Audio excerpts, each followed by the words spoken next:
सबसे पहले इच्छा होती है उस परम स्थान के दर्शन की जहां भगवान शिव ध्यान में स्थित है। कैलाश पर्वत उनका परम आसन। ये कोई साधारण पर्वत नहीं बल्कि भगवान शिव का साक्षात रूप है। इसके चरणों में है मानसरोवर, मीठे जल की पवित्रता, और राक्षस ताल, खारे जल की रहस्यपूर्ण गहराई। इतने पास फिर भी एक मीठा एक खारा, जैसे भगवान शिव के भीतर संतुलित दो स्वरूप। अब हम पहुंचते हैं उस तपोभूमि पर जहां भगवान शिव और माता पार्वती ने विवाह के बाद ध्यान लगाया।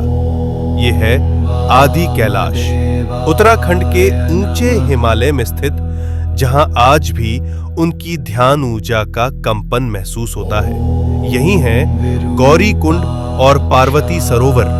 ये पर्वत नहीं, शिव पार्वती की जीवित उपस्थिति का केंद्र है, इसलिए कहलाता है छोटा कैलाश। और पास ही स्थित है ओम पर्वत, जहां बर्फ पर स्वतः उभरा ओम दिखाई देता है, जैसे शिव का मौन मंत्र इस भूमि में गूंज रहा हो अनंत काल से। अब हम बढ़ते हैं हिमाचल की उस रहस्यमयी चोटी की ओर जहां विराजमान है स्वयं भगवान शिव, जिसे कहा जाता है मणि महेश कैलाश। इस पर्वत की चोटी से दिखाई देती है एक दिव्य मणि। मान्यता है जब भगवान शिव प्रसन्न होते हैं तो ये मणि दिव्य तेज प्रकट करती है, जो भक्तों के जीवन में भर देती है एक दिव्य प्रकाश। इसके चरणों में स्थित है पवित्र मणि महेश झील, जहां हजारों श्रद्धालु हर वर्ष स्नान करते हैं और भगवान शिव का आशीर्वाद प्राप्त करते हैं। अब हम पहुंचते हैं हिमालय की उस ऊंचाई पर जहां की हवा भी हर हर महादेव का जप करती है। यह है श्रीखंड महादेव। यहाँ स्थित है एक भव्य प्राकृतिक शिवलिंग।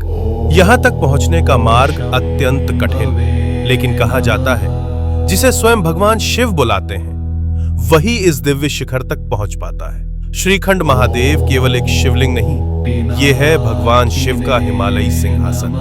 अब हम पहुंचते हैं भगवान शिव के एक और दिव्य धाम पर, हिमाचल की उस रहस्यमयी भूमि में किन्नौर कैलाश। यहाँ स्थित है सदियों पुराना एक विशाल शिवलिंग, जो अपने आप में अपार ऊर्जा समेटे हुए।